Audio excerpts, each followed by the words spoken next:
The broadcast is now starting. All attendees are in listen-only mode.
Well, it looks like our song was a little bit shorter than I thought it would be, so we couldn't show you all the PowerPoints quickly, but you'll get to see them in great detail starting right now. This is Dr. Minarsik, and it's November 2nd, 2021, and this is our, I think, 9th webinar. Yes, it looks like it says number 9. And today's topic will be an astoundingly large topic called diseases of immunity. And I know what you're thinking. You're thinking, hey, aren't all diseases of immunity? Well, in a way, you could look at it that way. I guess you could say when immunity breaks down, fails, or is not there, that's disease. So in a way, pathologists love to classify diseases.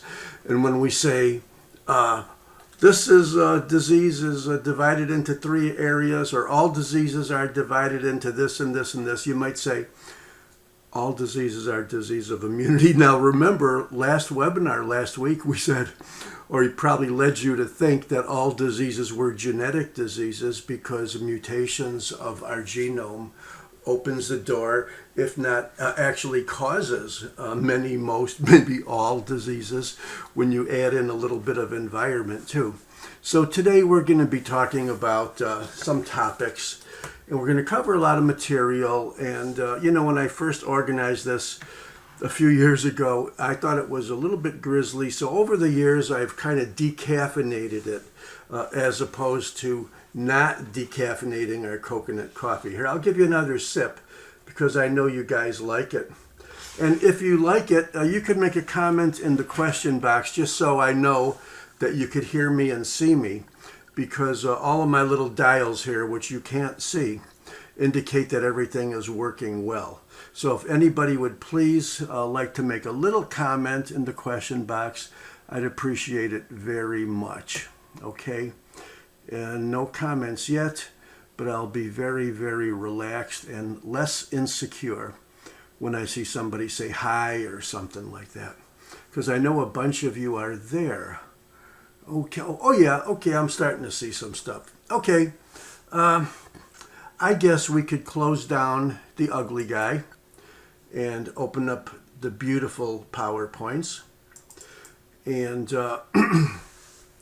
I guess a good way to start the show is to say that all of these cells that are nucleated here are lymphocytes. If you want to consider the lymphocyte to be the mother of all immune cells, you can. You know, the macrophages have to get their say also, and the natural killer cells and the plasma cells. But basically, this is the cell and its functions that we'll be talking about in one way or another most of the day.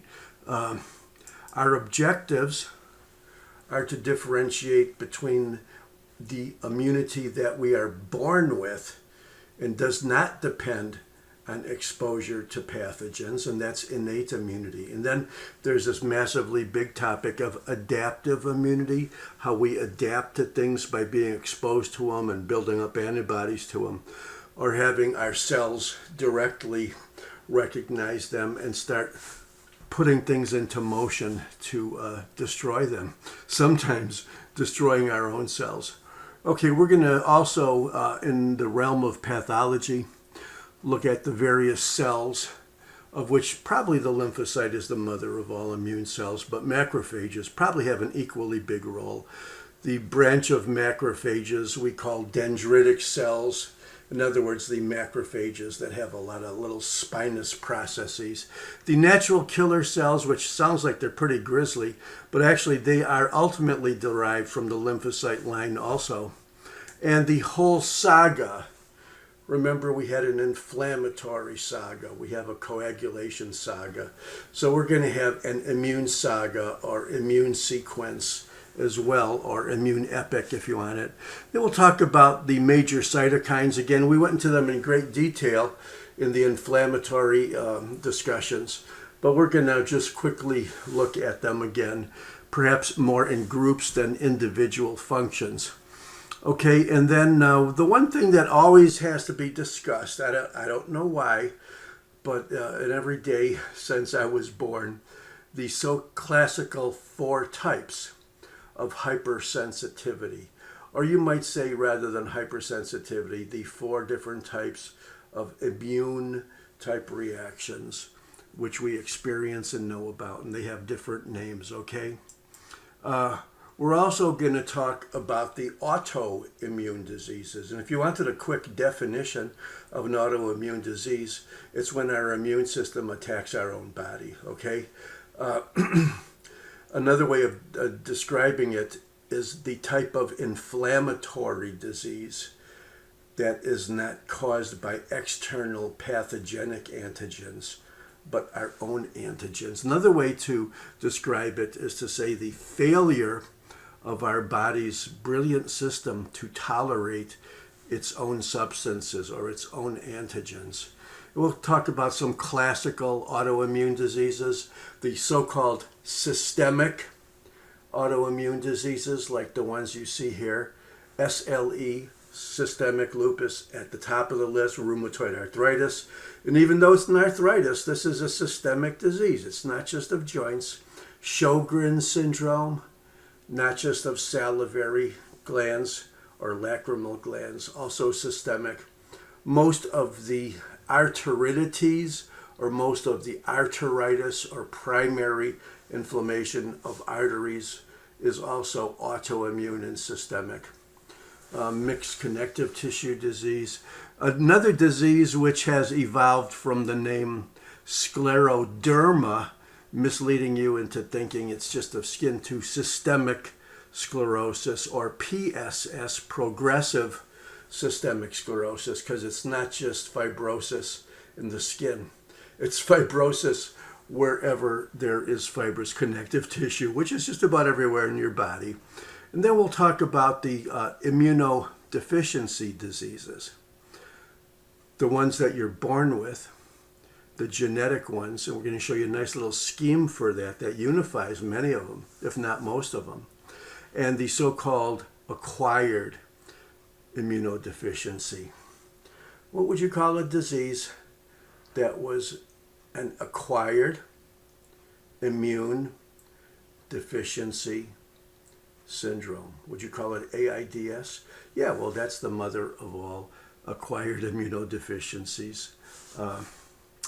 Any disease that you acquire that impairs your immune response technically would be a secondary or acquired immunodeficiency, however. And finally, we'll actually go into something that may not seem like it's that exciting or acute anymore with the onset of this new disease that has been obsessing us for the last couple of years.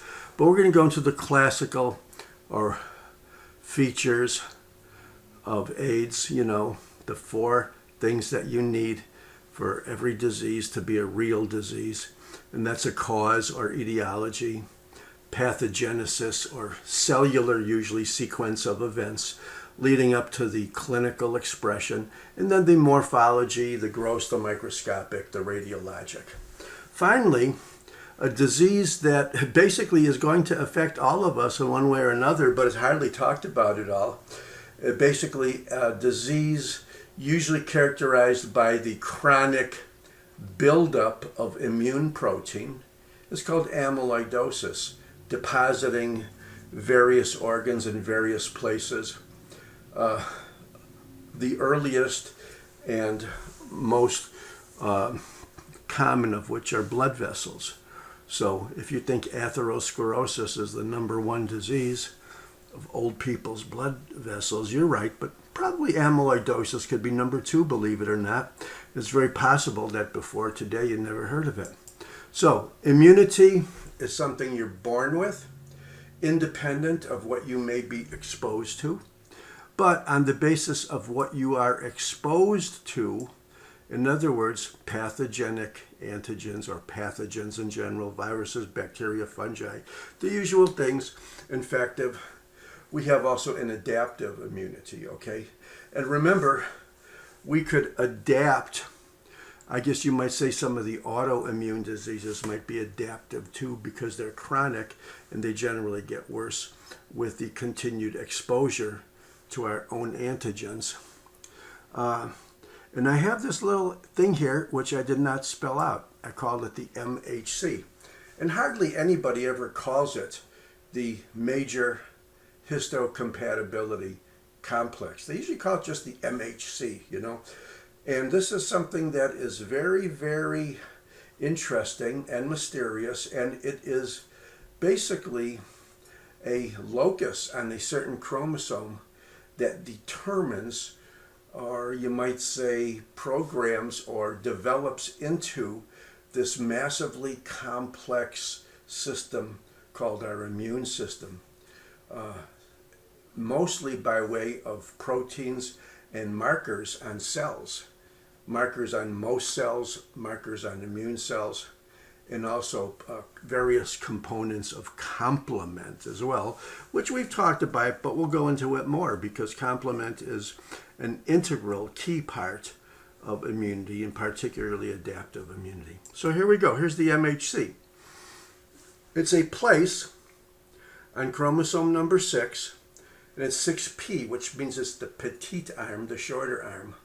And it codes, these genes in this locus code for cell surface compatibility, cell surface proteins, okay? Now, you may have heard the term HLA antigens, HLA this and HLA that. That's another name for it. In mice, it's called H2.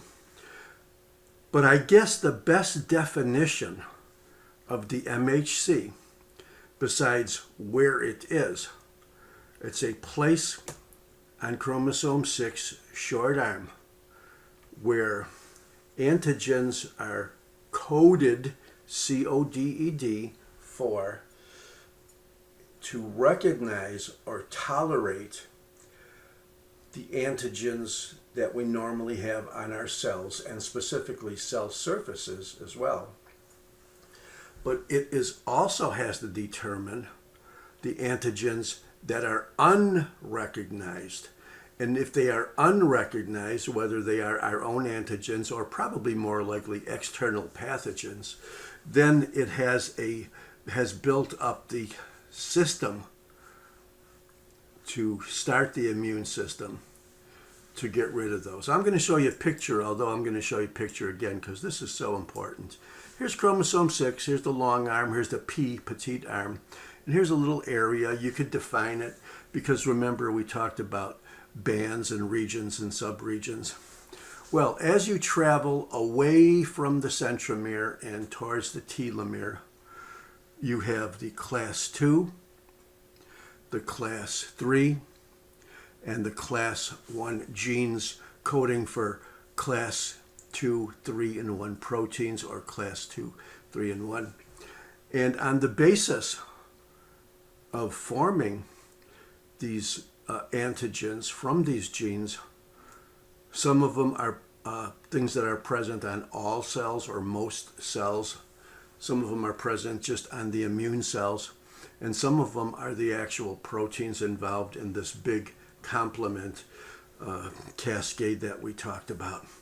That's the job of the MHC. Now, in innate immunity, we have obviously barriers. We have skin, we have mucosa, we have often a whole bunch of lymphoid tissue underneath various mucosal barriers or anatomic barriers. Okay, we have a whole population of cells, the macrophages, plasma cells, okay? This is our innate immunity, and it is 100% independent on whether we have been exposed to something or not. These are things we're born with, okay? These are the cells making cytokines, the proteins which regulate the immune and inflammatory response, or the chemokines, the proteins which are attractants for neutrophils. The innate immunity are also plasma proteins, proteins made by these cells, by the liver, okay? Proteins, complement factors, coagulation factors. These are our innate immunity. There's also a funny little receptor, which is kind of interesting, and most people don't know about it. They're called TLRs, or toll-like receptors. And the toll-like receptors are actual receptors, usually on macrophages, okay, but they found them on a few other cells, okay, which recognize microbes. And I know what you're thinking. How could you recognize a microbe if you haven't been exposed to it yet? Well, that's what we have inherited, okay, in evolution, is we already have in our complement of inborn surface of markers on macrophages, the ability to recognize cells and to get into action some of the processes to get rid of them, even though we've never been exposed to them before. It's like knowing that there's a bad guy at your door before you even open it, okay? That's innate immunity. Now, adaptive immunity is always divided into two portions. Your cellular immunity, okay? This is immunity that's involved with a direct contact of a cell, whether it's a lymphocyte or a macrophage, and it has nothing, technically nothing at all to do with antibodies. But then there's your humoral immunity. I guess you might call that kind of a smarter thing. I don't know if it appeared later in evolution or what, but these are your antibodies now, which do not have to have anything to do with cell contact at all. However, they are made by cells. So if you want to say the cellular immunity are your macrophages and T cells, and your humoral immunity are basically your B cells and the cells which they differentiate or develop into. In other words, the plasma cells, which are nothing but cells carrying massive amounts of antibodies in their Golgi apparatus, okay? This is your adaptive immunity, and it requires or relies on previous exposure to the pathogen in order to learn it. So the next time the cells are ready to attack it, or the antibodies are already made to coat it, C-O-A-T it, to get into action the processes by which it'll ultimately be phagocytized or lysed by the complement system. They're both. So here we go. This is adaptive immunity. This is your humoral immunity. Here's a bunch of bacteria. Here are B cells and or plasma cells making, developing, releasing antibodies to coat these bacteria. Could be viruses, but classically it's bacteria. Okay? Then in the process of neutralizing and perhaps kicking in the complement system to help break them down, kill them, destroy them, and eventually being phagocytized. And the cells that phagocytize them are the cells that phagocytize anything. In other words, polys, neutrophils, whatever name you want to call it, neutrophilic granulocytes, and macrophages. That's the general scheme, the sequence, the saga for humoral immunity. Now in cellular immunity, okay, and they're using a virus now as an example rather than a bacteria, because in general, cellular immunity is generally more in the realm of viral infections and humoral more like bacteria, but there's so many exceptions, I almost hated to tell you that. These cells then have antigen presenting cells presenting them. And the antigen presenting cells, even though they call them APCs, they're generally not in the family of lymphocytes, but in the family of phagocytes or macrophages, or what the pathologists call histiocytes. And I've called these cells histiocytes my whole life, but when I started teaching pathology, you have to realize a histiocyte and a macrophage are exactly the same thing. And a macrophage and a monocyte are exactly the same thing, except a macrophage lives outside of a blood vessel in tissue, and a monocyte floats around in the bloodstream. Okay? So now we have an APC presenting signals to a lymphocyte and a T lymphocyte. And there's two kinds of T lymphocytes. There's the T lymphocytes that are smarter, the regulators, they're generals and colonels. They're very smart. And then they have a complex system of releasing the various cytokines, okay? And the cytokine receptors are on cells. They also may regulate B cells into becoming plasma cells.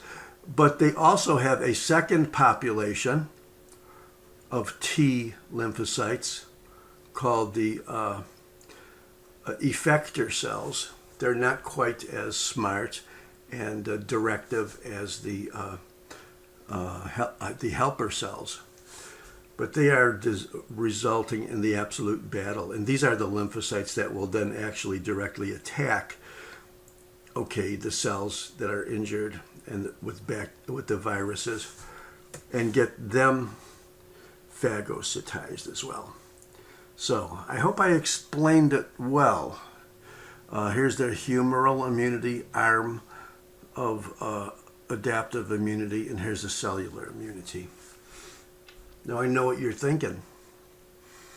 You're thinking, well, what about the natural killer cells? Don't they attack the injured cells or infected cells directly?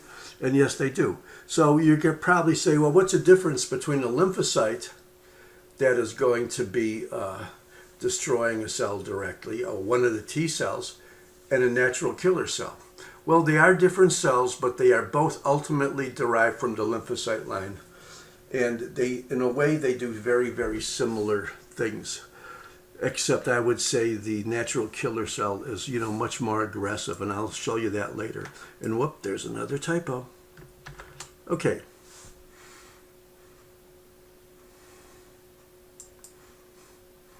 So here's our list of players. We have the T lymphocytes. We have the B lymphocytes making antibodies either directly with surface immunoglobulin or differentiating into plasma cells. So you can say plasma cells are modified B lymphocytes. And then we have macrophages, the name for the cells which pathologists call histiocytes, but they're also called APCs, or antigen presenting cells. And sometimes it's depending on the extent of the complexity of their cytoplasmic spikes, let's say, they can also be called dendritic cells. And then, of course, we have another group of cells. And even though it's called natural killer cells, they are ultimately derived from the lymphocytic line. Okay? And there's your lymphocyte, number one cell. This is what you might see in your office.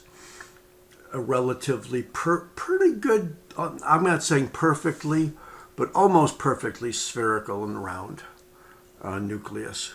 A little lip of cytoplasm. And notice the nucleus area is about over 90% of the area of the cell. That's why they look almost entirely blue if you look at them under a microscope and tissue section. Whenever you see an infiltrative cells that have round nuclei are largely blue because they're mostly nucleus. Those are probably lymphocytes. This classical size of the lymphocyte nucleus is about 10 microns. The classical small lymphocyte nucleus is 10 microns in diameter. Notice how that's a little bit larger than your classical 7 micron red blood cells. Here's a scanning electron microscope. Most of these are red cells. Here's some platelets. But even though you would not think that the surface of this lymphocyte is spiky or has a lot of cilia, it generally is not smooth. It has a lot of excrescences. Sometimes they're even more obvious, where you might think that there are dendritic cells or perhaps a malignant type of lymphocyte, which has been called a hairy lymphocyte. But these are all normal lymphocytes. And here's a lymphocyte that has been activated, or what they might call an atypical lymphocyte. And in this case, the nucleus gets bigger, it's not quite so round anymore, and it often has cytoplasm. And yeah, this could be mistaken often for a macrophage, okay, or a monocyte. In fact, this disease we call infectious infectious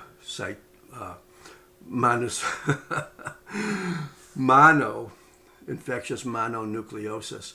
They are not monocytes that are in the blood. They are lymphocytes that have been kind of activated or typical by virtue of being exposed to the virus. Here is a couple of transmission electron micrographs. And you notice how this round nucleus generally has more chromatin clumping towards the periphery of the nucleus. They say this is classical for plasma cells too, and that's on the way to one sort of proof that the plasma cells are ultimately derived from the lymphocytes. You don't know if this is a T or a B cell, but you do know it's a cell that has a relatively round nucleus, a very little lip of cytoplasm.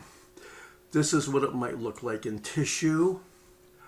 But notice, if you look at this, you say, oh my God, this is a very blue infiltrate as compared to the one on the right, let's say.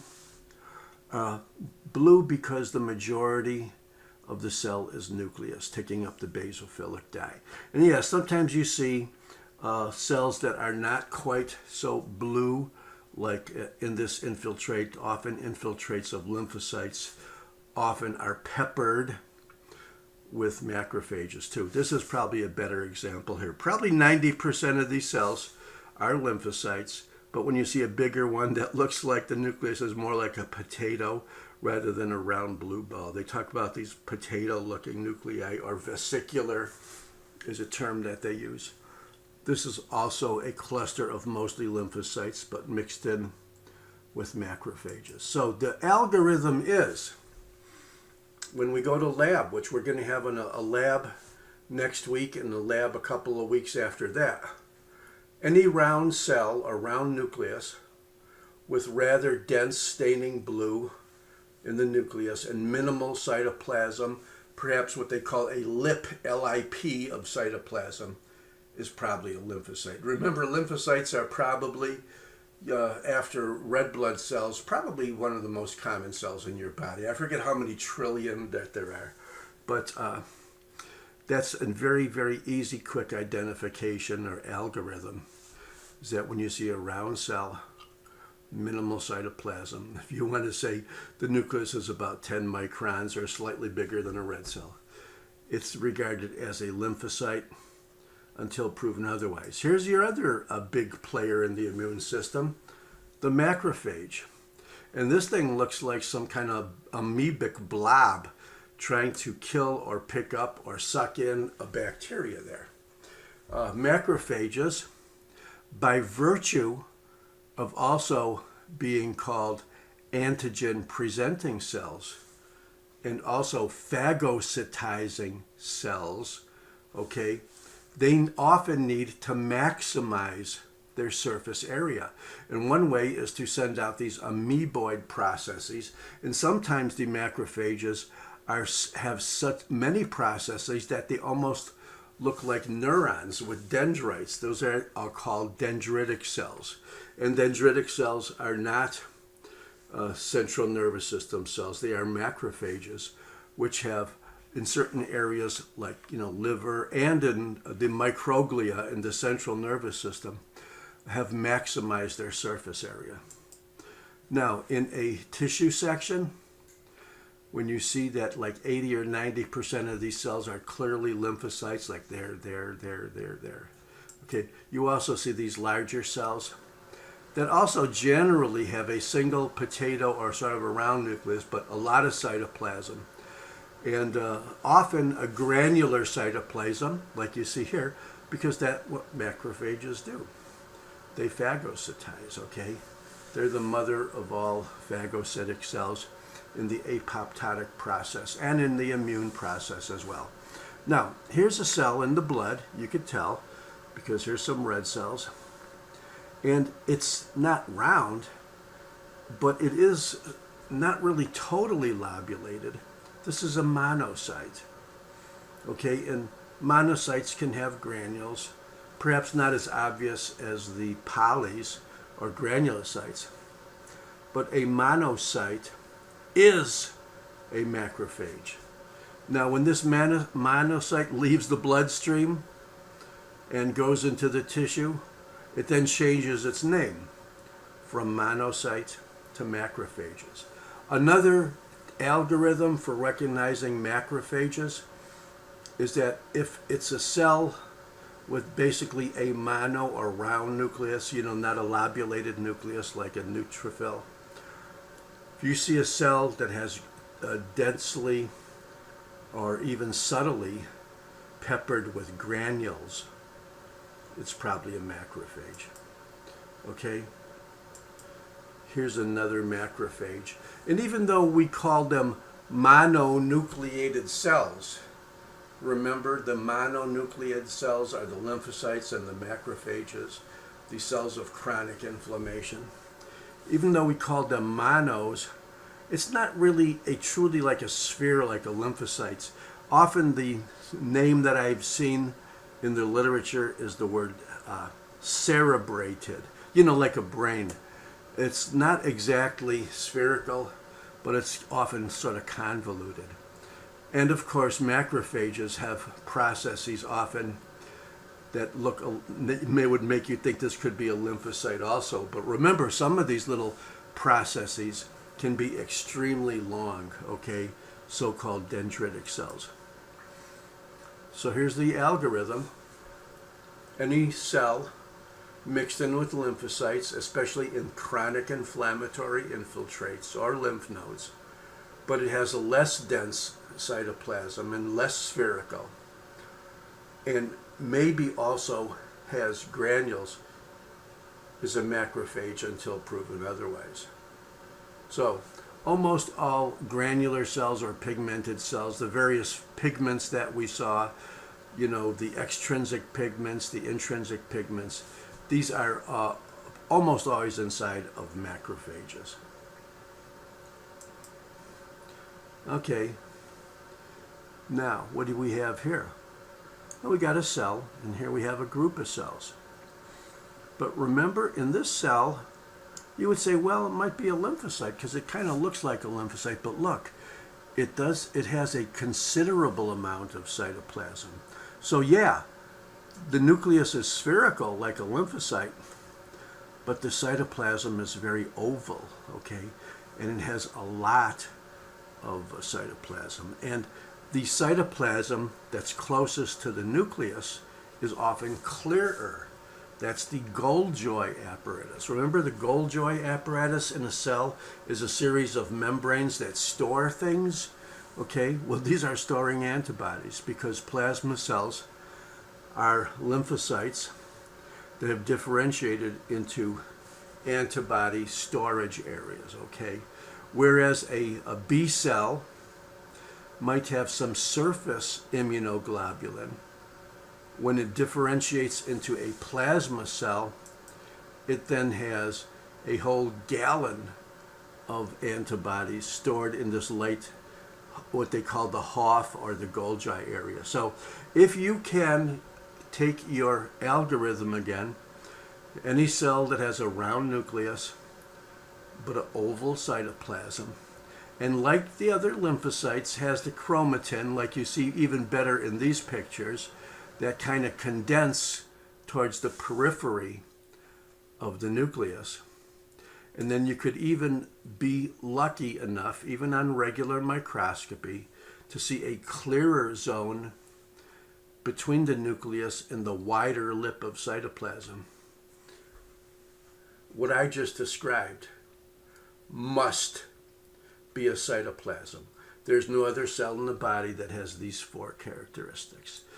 Now, I know what you're thinking. You're thinking, oh my God, this must be a neuron. You got the big nucleus, you got these tiny little dendrites. That's why they're called dendritic cells. But remember, we also said that macrophages with macrophage functions, you know, like phagocytosis and antigen presenting properties, they can also, in the process of maximizing their surface area, look like little stars, okay, with hairs at the end of them, rather than just a nucleus with a little cytoplasmic blob around it. And here's your natural killer cell. That I think they are appropriately named because they have natural killing abilities. And the general rule with a natural killer cell, although this is going to sound kind of funny, is that if you are a cell in your body and you don't have the capacity to have a receptor to inhibit the natural killer cell, it will kill you. So most cells in your body that want to live have surface receptors that inhibit the natural killer cells. I think I might even have a diagram of that somewhere. Yeah, here we go. Here's your natural killer cell, and here is your activating receptor and your inhibitory receptor. Now, most cells, okay, the MHC peptide complex have a surface glycoprotein which inactivates the activating receptor. So it's called an inhibitory receptor, okay? But if you have a cell that's been injured, like infected with the virus, it loses its ability to inhibit, okay, the receptor, and it's has to be the victim of the activating receptor, and it dies. So I don't know, how would you normally want to say that? Is that if you have a sword and you kill a natural killer cell, or inhibit it at least, you're not going to die. But if you don't have that sword, okay, which is called a inhibitory receptor, then you're going to be attacked by the natural killer cell. Okay, here's a general summary of the schema of events. Okay, is that you have your antigen presenting cells, which are all in the family of macrophages or dendritic cells, okay?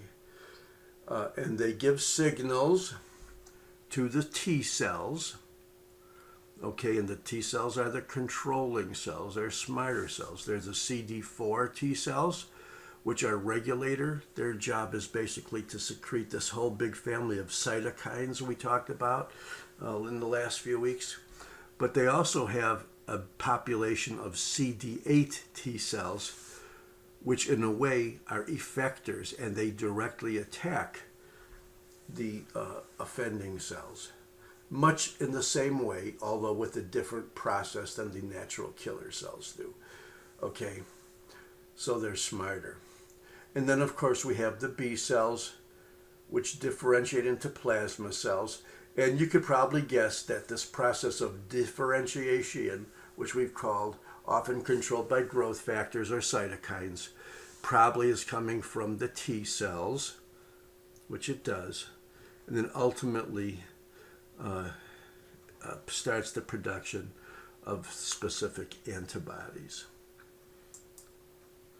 Okay, so here's your B lymphocyte in contact with a microbe, differentiating into plasma cells, secreting antibody. You have now antibodies coating the offending cells or bugs, bacteria, viruses, technically.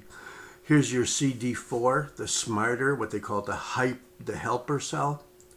Okay, it basically has signals given to it, secrete this whole big family of cytokines, whether the cytokines are going to activate the macrophages or be involved in multiple steps of the inflammatory process, or, like we said twice already, stimulate the B lymphocytes to produce antibodies in larger amounts by differentiating into a plasma cell. And then we have the CD8, what they call not the helper cells, but the cytotoxic, and they come into direct contact with the infected cell to kill it. And that would be also in both of these cases, in fact all three of these cases, ultimately then the macrophages step in and they dissolve or phagocytize the cell. We went through a whole big list of cytokines in previous discussions here. But in general, I think we should remember that there's 3 or 4 major general functions. One is to regulate or mediate innate immunity, okay? And that's the natural immunity, and that's immunity has nothing to do with being exposed to it. Also, in the production of interleukin-1, as well as tumor necrosis factor, or TNF-alpha, which are the not only being regulated by the lymphocytes, but these themselves are regulators of other cytokines as well, just like the family of interferons.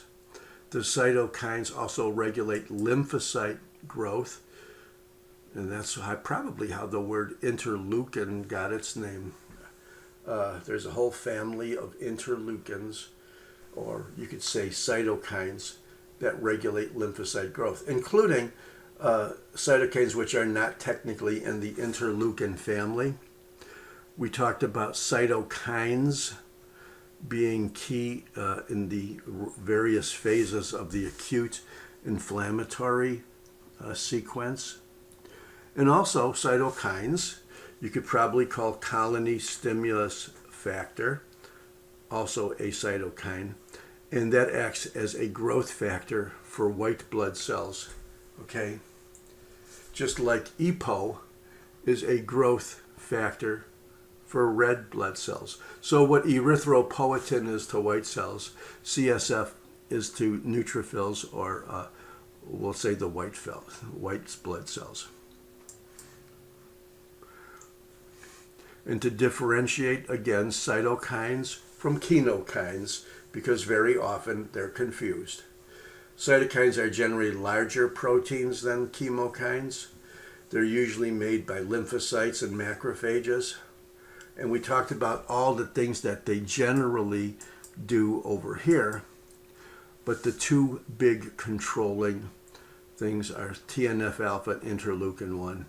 And these are probably, whenever you have a list of a cytokine sequence or a cytokine storm in any of the processes, inflammatory, immune, okay, you probably have TNF-alpha and interleukin-1 controlling the whole show. And of course, the chemokines now, technically they are not cytokines, but they are also made by these same types of cells. And any protein, a smaller protein, which attracts a neutrophil or polymorphonuclear leukocyte, could be called a chemokine. Let's get back to our big guy again, the MHC, and go into it in a little bit more detail. And what we said is that it's a locus on a chromosome, and its major job is to code, C-O-D-E, for cell surface antigens, self-antigens, and recognize the ones that have to be tolerated, but also to recognize ones that are not tolerated. And when it recognizes the ones that are not tolerated, it starts these various destructive immune inflammatory process. And here's the chromosome again, and here's the centromere. And as you travel away from the centromere to the telomere on the short arm of chromosome 6, you get into 3 groups of genes coding for 3 groups of proteins or cell surface markers, you could call them. The first one is a Roman numeral 2, and then Roman numeral 3, and then Roman numeral 1. Wouldn't it be nice if it was 1, 2, 3? But it's really 3, 2, 1. I'm sorry, 2, 3, 1. And these are various genes coding for various proteins which are on cell surfaces. So as a general statement of what kinds of proteins are in these different groups, 2, 3, and 1, as you travel towards the telomere, I guess we could say 2, which is the closest one, are generally on your immune cells, your antigen-presenting cells, your lymphocytes, okay? And they're generally in the family of glycoproteins. And of course, being a glycoprotein, that also technically makes them an antigen too. But the second group, 1, are generally on almost all your cells, all your nucleated cells. They're not on red cells. And they are also self-surface glycoproteins. So you see what's going on here? We have cell surface proteins here towards the telomere, and they are then either recognized or not recognized by your second group of immune cells. And at this point, you might be asking yourself, well, why should the complement proteins be also in a large group? And remember, there's a whole big family of complement proteins ultimately involved in the lysis of the cell.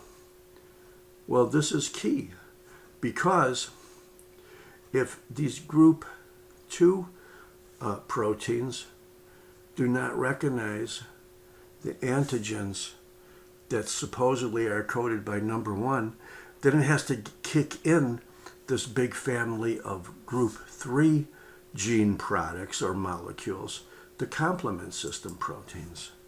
So make a long story short, the 3 types of MHC products determined by genes are most cell surface antigens.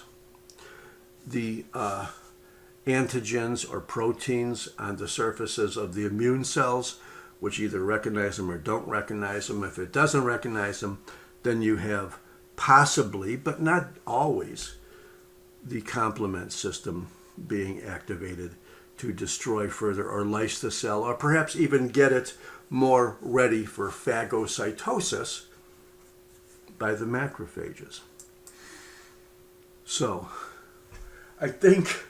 I hope this was not too complicated or confusing. I try to kind of decaffeinate it every year to make it a little more understandable. But now that we have generally gone over the scheme, and I'm not saying that you should have learned this, in basic physiology. This is pathology. This is immunology, okay? I think the best place to learn immunology is in pathology, not in general physiology.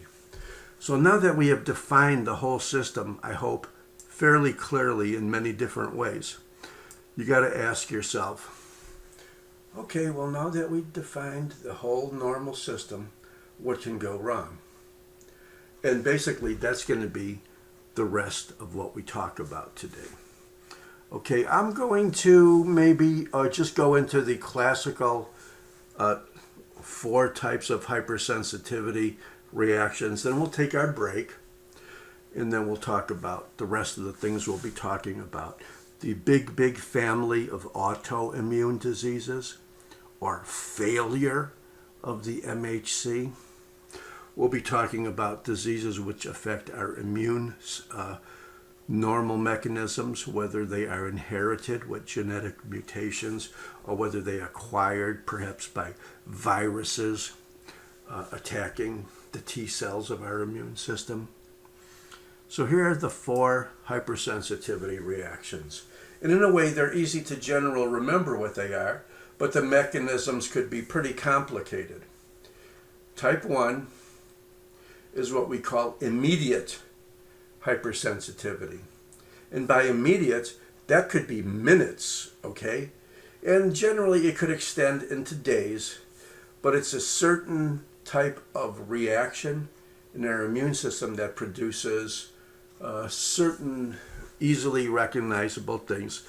If you wanted to generally use a pretty good alternative word for immediate hypersensitivity, you could probably call it an acute allergic reaction.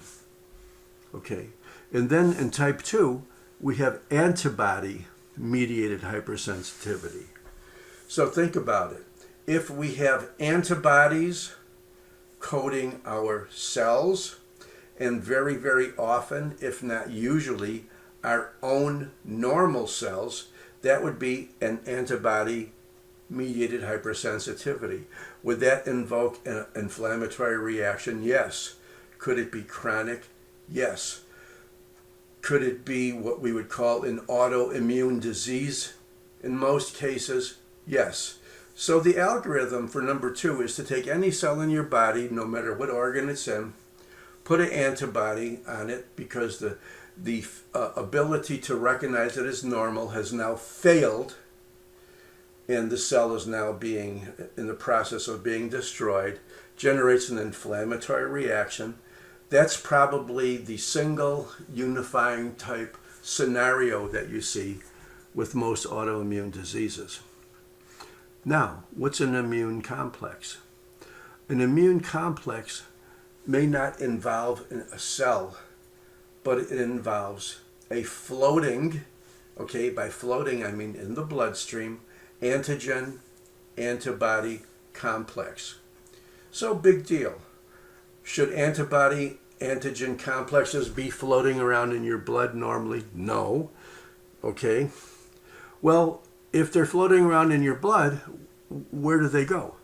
Well, there's 4 classical places in your body that are magnets for antigen-antibody complexes, okay? One of them are your endothelial cells. That's the first barrier from your bloodstream. One of them is your synovium, okay? And there's a couple others which we're going to go into because I can't remember all 4 of them right now. And now we have a type 4 hypersensitivity reaction, which is a direct reaction of one cell against another cell. An immune cell versus either an infected cell or an immune cell against reacting against one of your own cells as an autoimmune phenomenon. So here's type 1. Immediate means seconds to minutes. You take a drug, you're exposed to something, you swell up with hives or urticaria. Okay, this often can be seen within minutes after the exposure, sometimes seconds, but usually minutes. Okay, it appears rather quickly, that's why it's called immediate. Could it last into days? Yes, it can. And what is the cellular mechanisms that trigger it off? Well, first of all, take a look at this interesting picture here. You're going to say, what the hell is this, a Christmas tree? You want to know what these red things are? They're blood vessels. What are these green things that look like they're living right very close to the blood vessels? These are mast cells, okay? We haven't really gone into mast cells extensively as part of the immune system, but if these mast cells are triggered off through a mechanism of IgE, okay, they then release their granules. And there's several, 3 or 4 major granules, but the big one is histamine. So what happens if these mast cells, through an IgE mechanism, now release histamine? What does histamine do? It's one of the most powerful vasodilators in the body. So things turn red, don't they? They dilate, don't they? Because of these degranulated granules in the mast cells. They then have stuff leaking through the dilated blood vessels, okay, proteins, water, and they can also cause smooth muscle bronchospasm. Well, what if that smooth muscle spasm is in the smooth muscle of the bronchus? Guess what? That could be fatal, couldn't it, if it was massive enough? So that's your classical description of a type 1 hypersensitivity, acute allergic exposure reaction. Now, this can last phase, so as time goes on, you could then have infiltrates of cells, and probably eosinophils would be at the top of the list, because aren't eosinophils the cells of acute allergy? Sometimes regular old neutrophils or polys, T cells, these are the kinds of things. Now, this would be usually not extend very long, but from, let's say, hours to day is the late phase of type 1 hypersensitivity. Okay, mast cell degranulation is in the immediate phase. Now here's type 2. Now in type 2 you have antibodies attaching to cell surfaces. So what? Well, when you think of an antibody attaching to a cell surface, it could just hang out there, but it could also be preparing for the process of that cell being phagocytized because of these antibodies possibly fixing complement, which is this cascade of a whole bunch of complement proteins, of which C3 is always talked about as being the main one. The cells then being lysed and phagocytized. Now, do all antibodies which coat cell surfaces have to fix complement? No. If complement isn't fixed, the cell may not be destroyed. But when this process of opsonization, I call it basting the turkey, with antibodies results in a complement fixation, then the cell is phagocytized, which means it's lysed or destroyed. And these are type 2 diseases. Now, what did all of these type 2 diseases have in common, it looks like? Well, they're autoimmune diseases, aren't they? They are diseases in which antibodies coat red cells or platelets or basement membranes of the lung and kidney, or perhaps a rheumatic fever exposure.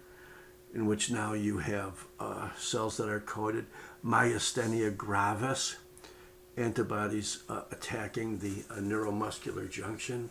Graves' disease, antibodies attacking the receptors for TSH and therefore triggering them to activate secretion of the hormone. Or perhaps antibodies coding in pernicious anemia, either intrinsic factor or the cells in the gastric mucosa, okay, the parietal cells, which make the protein, okay, for intrinsic factor.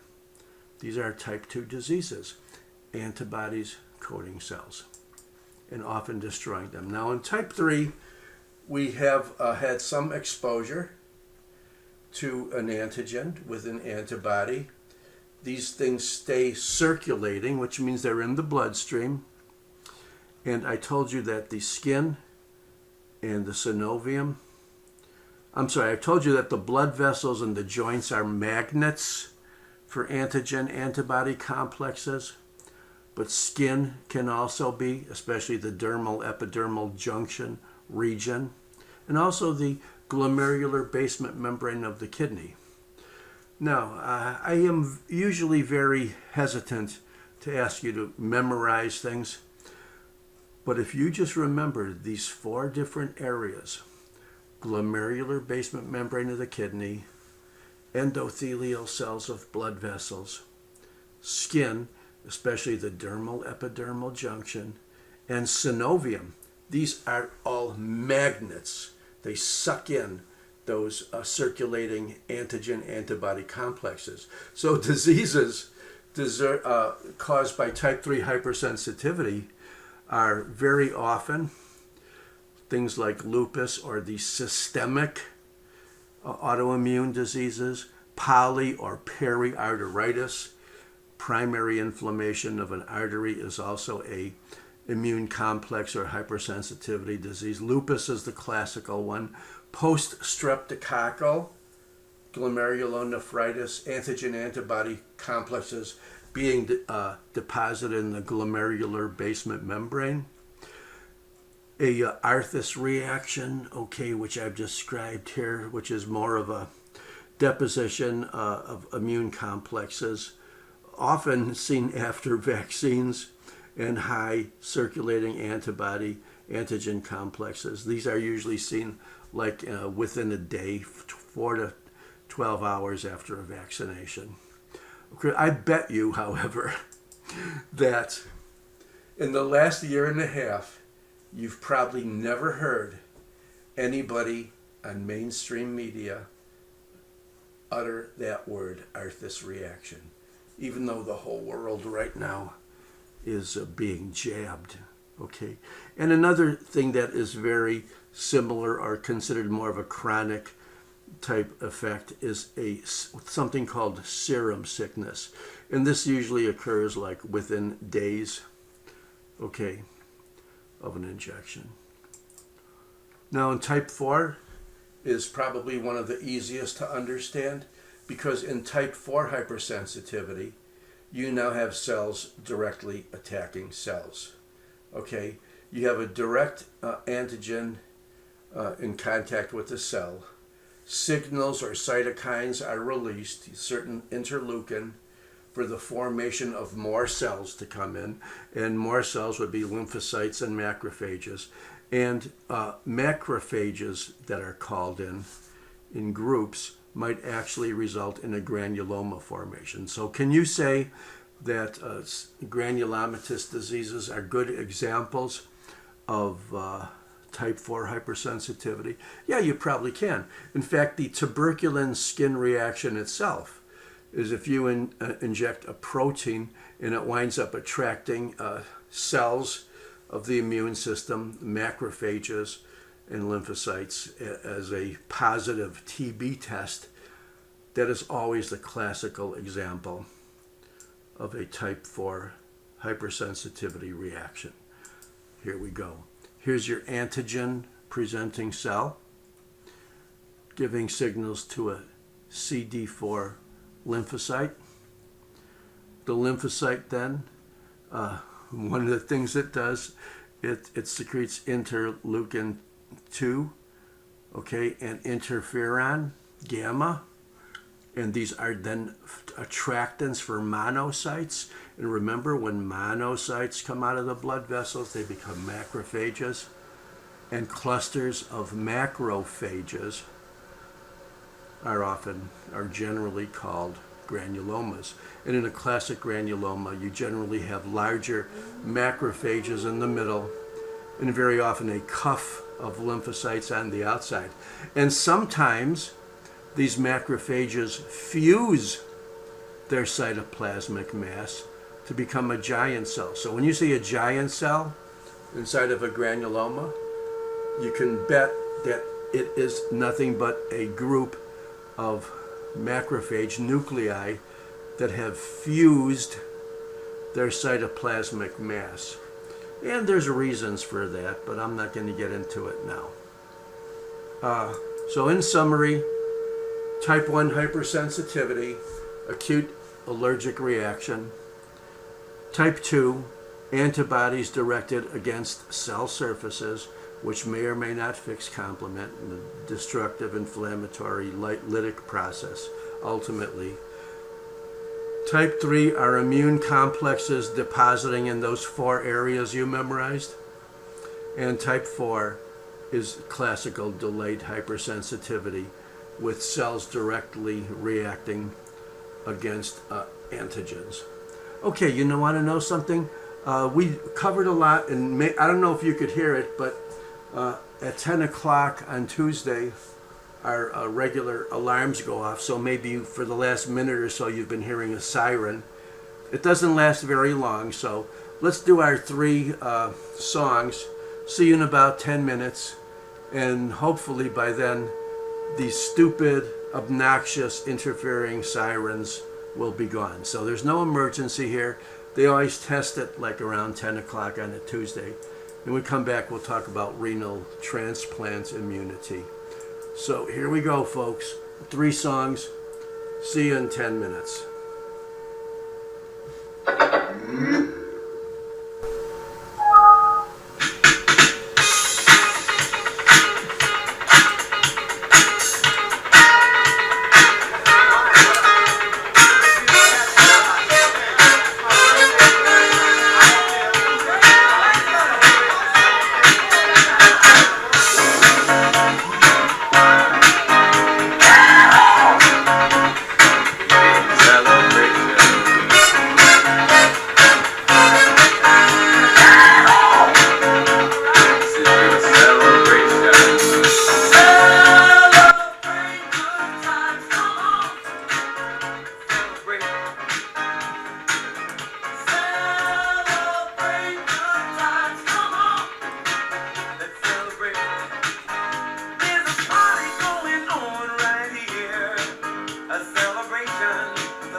celebrate and have a good time.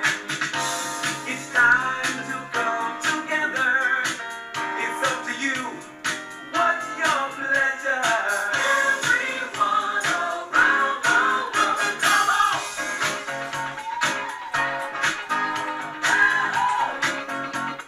It's a celebration.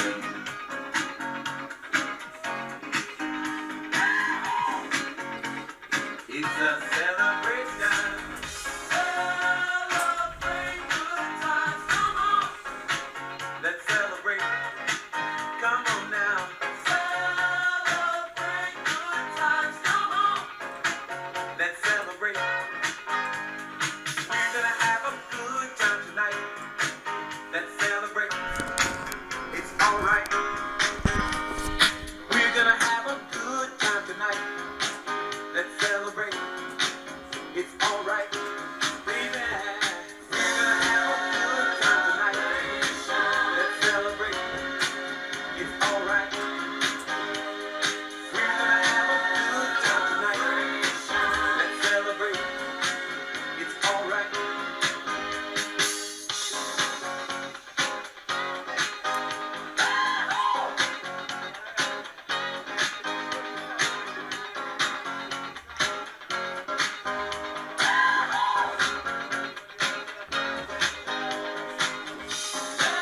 Celebrate good times. Come on.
On me. Why not take all of me, baby? Oh, can't you see? I'm no good without you. Oh, baby, take me with you. I want to lose them. Oh, baby, take my arms. I'll never use them. Oh, baby, your goodbye left me with eyes that die. I gotta go on, dear, without you. You took the part that one was mine. Oh, why not take off my baby?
I see trees of green, red roses too. I see them bloom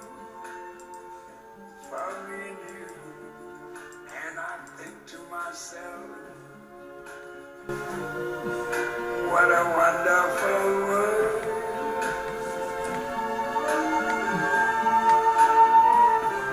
I see skies of blue and clouds of white. The bright, blessed day, the dark, sacred night. And I think to myself, what a wonderful world.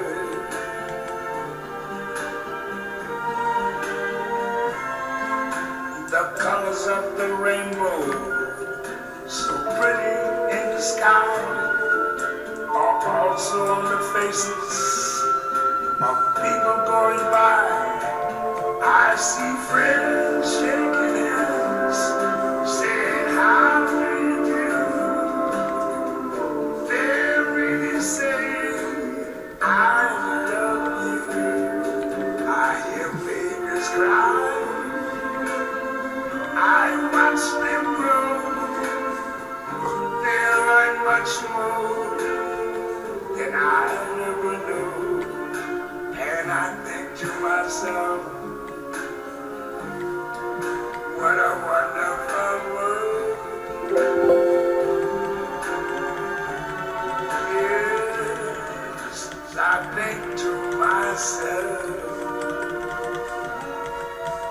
what a wonderful world.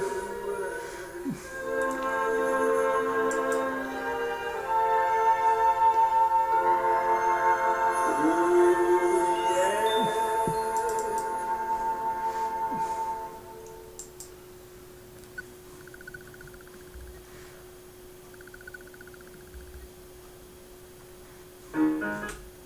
Okay, that was 3 songs, and we're back. We're going to do the second half now. It's still Dr. Minarsik. I felt a little unprofessional today having to wear a sweatshirt over my scrub, but technically it is the coldest day of the year. And usually I wake up around 6 and go over and watch the sunrise at the beach. It was a beautiful sunrise, but it was so cold also. Usually I could stand out there for 10 or 20 minutes and not suffer too much. But today, my hands were kind of crackling when I came back.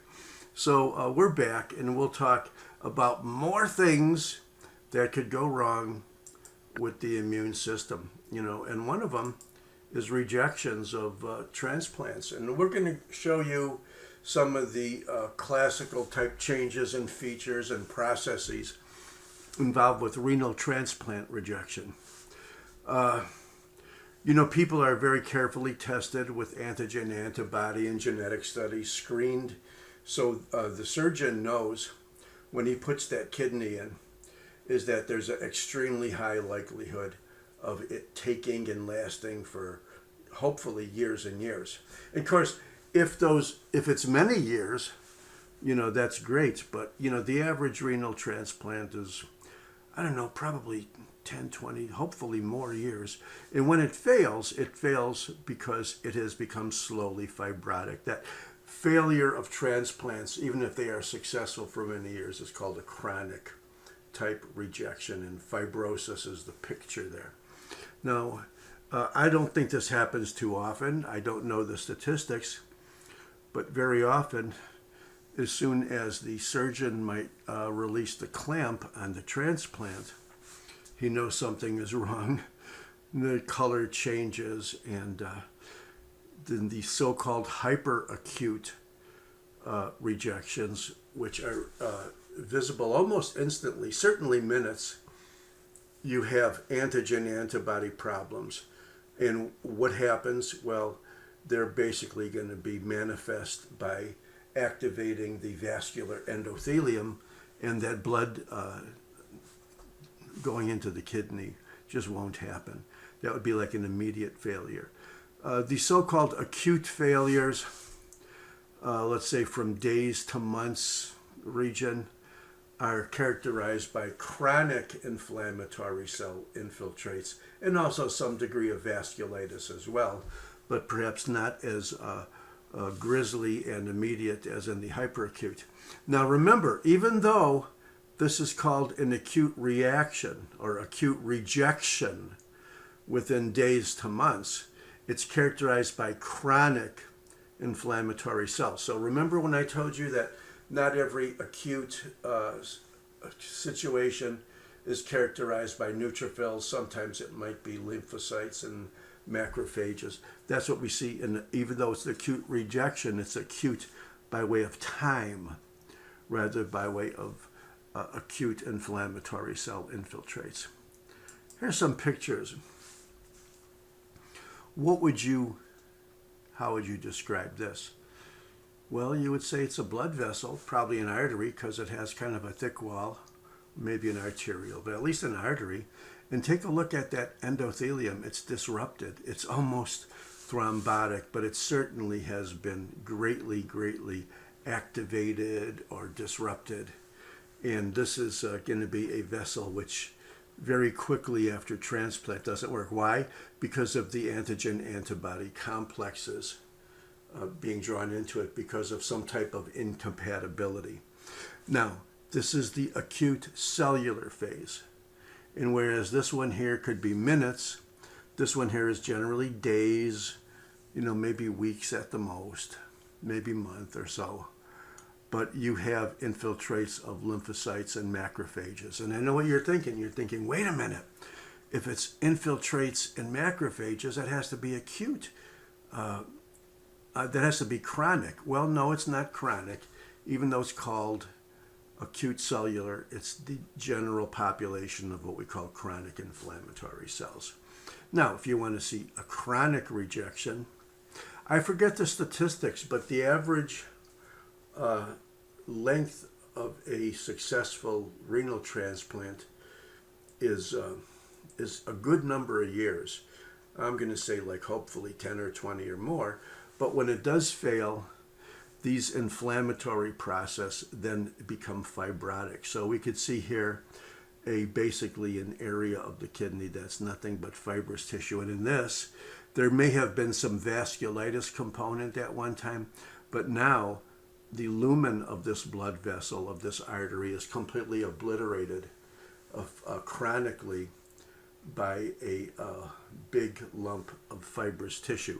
So chronic rejection, fibrosis, hyperacute rejection, endothelial disruption, acute cellular phase, days to weeks, are chronic inflammatory cells. Now, let me say that again because I don't want you to think it was a mislabel or a verbal typo. It's acute cellular reaction, but it is chronic or mononucleated inflammatory cells. Now to this big family, which we've already touched upon several times, of autoimmune diseases. In an autoimmune disease, there is a failure of self-recognition of your own body's intrinsic antigens by your immune system.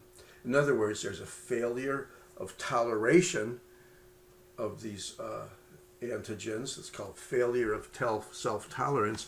You might also call it ultimately, perhaps, a failure of the MHC. Now, there's two types of tolerance.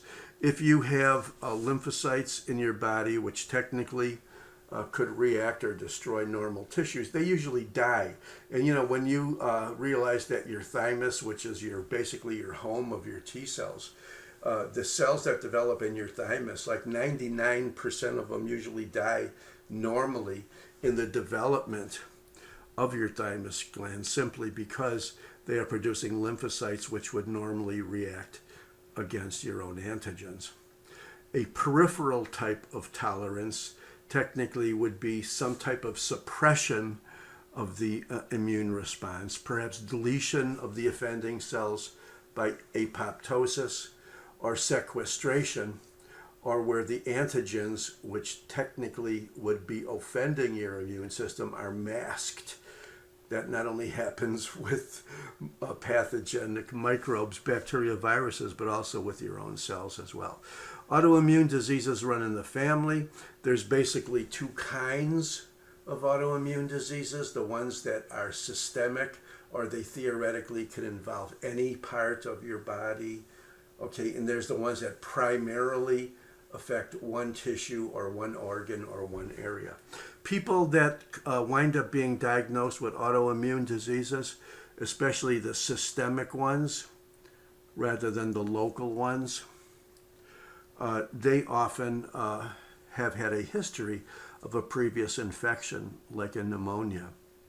And also, if you know somebody that has a diagnosis, a bona fide, ironclad diagnosis of a specific autoimmune disease, it probably was a very difficult diagnosis because there's so many of them, especially the systemic ones, that share not only lab features, but clinical features and disease features to the other ones.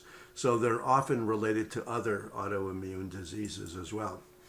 The mother of all systemic classic autoimmune diseases is lupus, otherwise known as SLE or systemic lupus erythematosus. However, people that have rheumatoid arthritis, even though it's called arthritis, it does not just involve the joints. Okay, it's systemic. Sjogren's syndrome, you may have heard of, a disease affecting salivary, lacrimal glands, let's say, is also not just involving that area, but not local. A disease formerly and even now called scleroderma is not just skin, but it's any part of the body that has fibrous tissue. And when a organ like a lung, decides to become fibrotic and there's no history, let's say, of a previous pneumonia or viral pneumonia, you're thinking maybe that patient is forming fibrotic tissue because of an inflammatory reaction against their own fibrous tissue in their lung. Mixed connective tissue diseases, also a very difficult one to diagnose, but any primary non-infectious inflammation of an artery is almost certainly a classic systemic autoimmune disease, the mother of which is called periarteritis nodosa or polyarteritis nodosa. I've heard it go both ways. I think both of them are pretty good terms because poly means multiple arteries.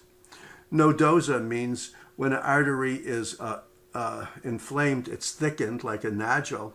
Or it could be peri because when the inflammation starts, it's often at the outside or the adventitial part of the blood vessel. Here's a laundry list of the common so-called local classic autoimmune diseases.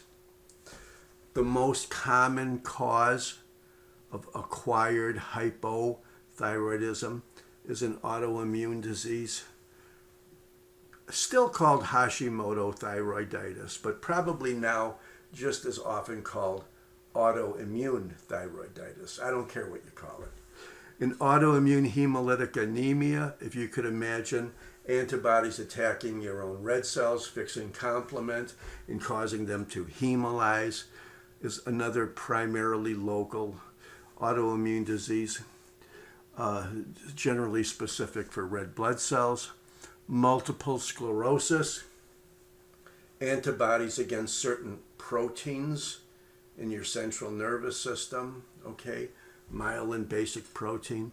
What about antibodies against your own testicular tissue? You think that could be called autoimmune orchitis? Or antibodies against the basement membrane of your lung and your kidney, producing a type of renal failure, usually pretty serious, with hemoptysis called goat pasture syndrome.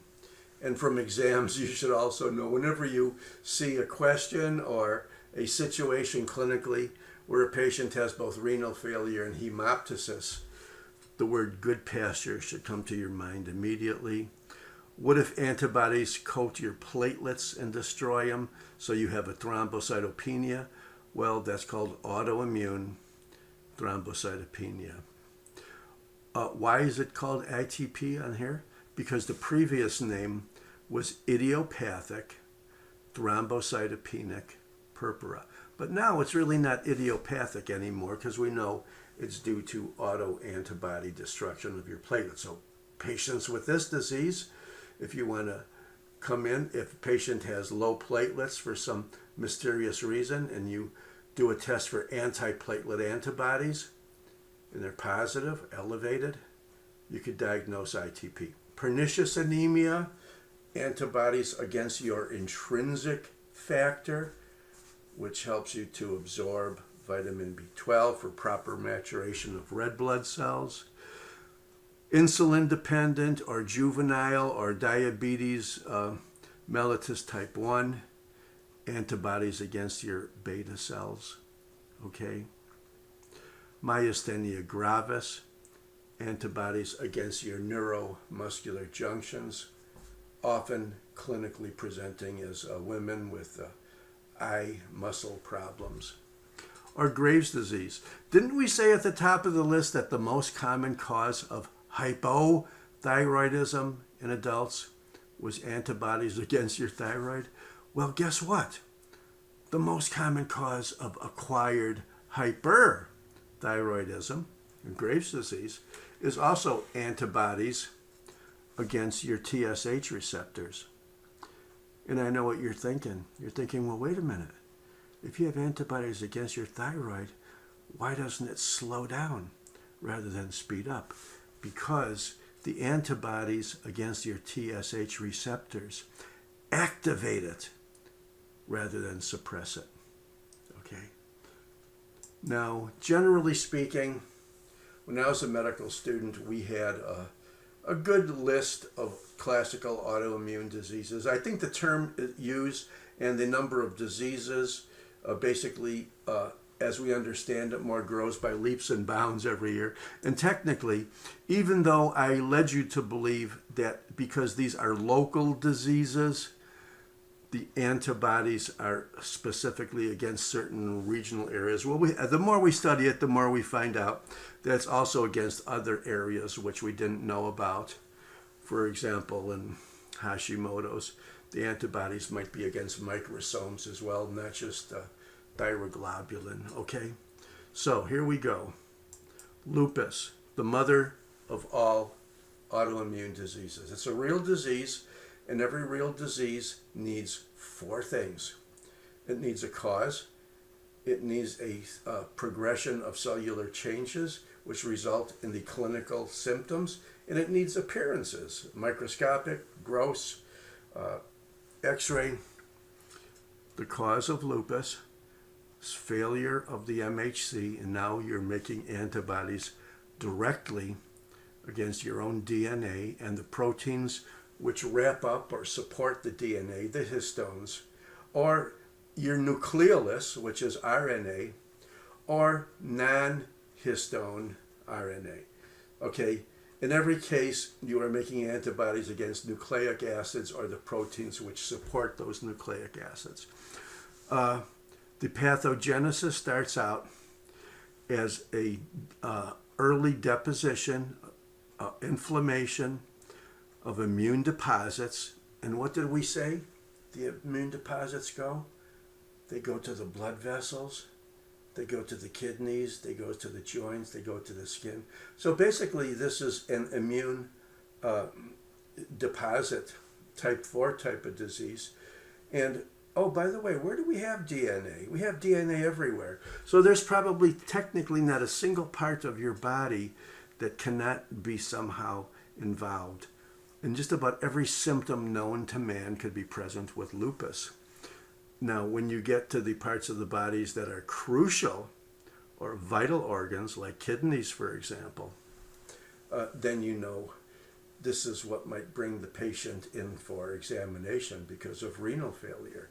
So, what is the morphology? Well, there's a microscopic morphology of chronic inflammatory changes in these areas, like skin, dermal epidermal junction, arthritic, kidneys, blood vessels, heart. It's most of the autoimmune diseases, whether they're systemic or even local, are characterized by chronic inflammatory infiltrates rather than acute.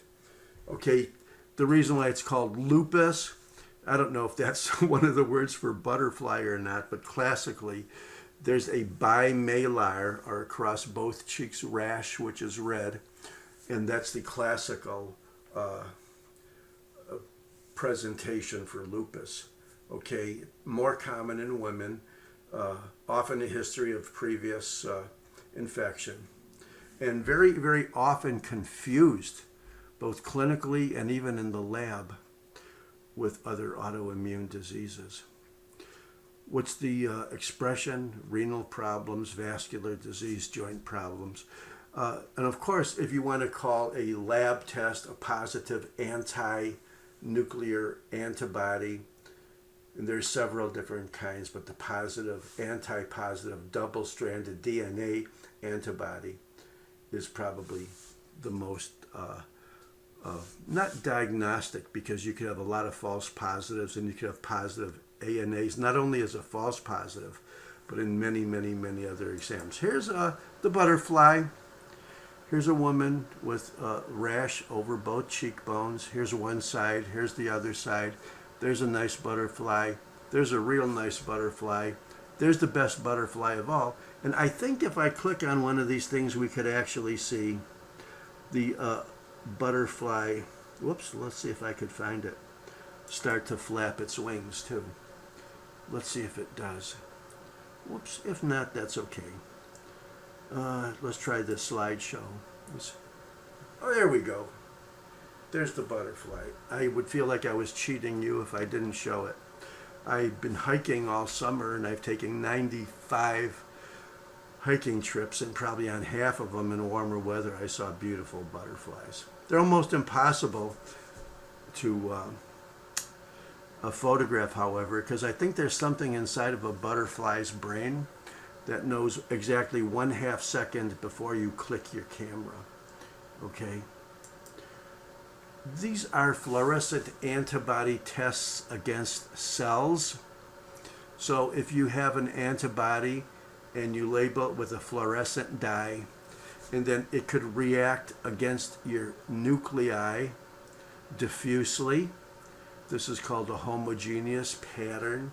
You can see in autoimmune diseases, and especially lupus and the classical ones. Here's where the antibody seems to be attaching primarily or more intensely towards the periphery of the nucleus. Here's the speckled pattern where the antibody attaches to just little clumps, areas within the nucleus, but not necessarily nucleoli. And then here's a nucleolo pattern where the antibodies attach against the nucleus. So these are all antibodies against various parts of the nucleus. And these 4 different patterns, homogeneous, speckled, rim, homogeneous, rim, speckled, and nucleolar, are often characteristic, but not usually pathognomonic of different types of autoimmune diseases. For example, the speckled is often seen in Sjogren's. The rim is also often seen when you have anti-double-stranded DNA, which is classical lupus. The nucleolar is often seen with scleroderma, or better termed progressive systemic sclerosis. And the homogeneous is seen in many, many, many of them. Let's see if we could get a picture here of a skin. Here you have epidermis, here you have dermis. And what do you have between the epidermis and dermis? A nice little peppering of inflammatory cells because of the immune deposits. Remember, the skin, the dermal epidermal interface around the basement membrane is very often inflamed with immune complex diseases like lupus. Here you have immune complexes in front of a glomerular basement membrane, these lumps and these bumps. Okay, if you take the antibodies and stain them with the fluorescent dye, you can see fluorescent antibodies all throughout various parts of the glomerular basement membrane. If you take your antibodies and look at the dermal epidermal interface, here's the dermis, here on the top is the epidermis. then you could see this is where these immune deposits are being deposited. Here's a heart valve. Why am I showing you a heart valve? You know technically heart valve could be involved, not just because they are technically endothelial surfaces, but classically in a endocarditis where you have growths or vegetations on the heart valve, with lupus, you get these vegetations on both sides of the valve. Here's a vegetation on one side. Here's an area of thickening or vegetation on the other side. And why do I say that? Because classically, when you get vegetations on both sides of a heart valve, it's often due to lupus. And these are called Liebman-Sachs vegetations. And most of the other forms of endocarditis are usually on only one side of the valve leaflet. Here's your classical presentations and symptoms with lupus. And don't you think that almost all of these cover just about every type of symptom known to man? Some of the more common ones are hematologic, which is in 100% of the patients, arthritis in the high group, fever, weight loss. Now, why did I put a little red there with renal? Because up until you get to the renal symptoms, which is only present in about half, you're not talking about a serious, really life-threatening disease. But I would say that a young woman presenting with renal failure for no other obvious reason is very, very likely to have lupus. Okay? You could get central nervous system changes, muscle changes, heart changes, eye changes, nerve changes. But the first serious type symptom, which is present in half, is renal. And that's because deposits are being made technically anywhere, but very often in that glomerular basement membrane area. Okay, so much for lupus. Let's go over some of the other systemic ones more briefly. Rheumatoid arthritis, disease often of younger females, has certain diagnostic criteria, which we're going to talk about when we talk about joints. But in lupus, the problem is you're making antibodies. In rheumatoid, the problem is you're making antibodies against your own antibody fragments. In Sjogren, you are making antibodies against tissue in your salivary and lacrimal glands. Your mouth is dry, your eyes are dry. In scleroderma, technically, you have a progressive fibrosis in the fibrous tissue of your body, the most visible of which is dermis, because your skin, your hands, your skin looks like it's contracting. And of course, in most of your primary arteritis or arteritis, of which peri or polyarteritis nodosa, this also has to be systemic because it involves technically arteries from any part of the body. Here's rheumatoid. Here's a woman with inflammatory synovial disease. Do you notice how her fingers, her MP joint areas are deviated towards the ulna? That's what they call ulnar deviation. Here's a normal synovium on the bottom. Normal synovium has two kinds of cells. It has the fibroblast type of cell, which secretes the joint fluid and provides other connective tissue functions, but it also has macrophages as a second layer. Here's a synovium of a rheumatoid arthritis. Looks like you have about 30 cell layers, and most of them are inflammatory cells, both acute and chronic.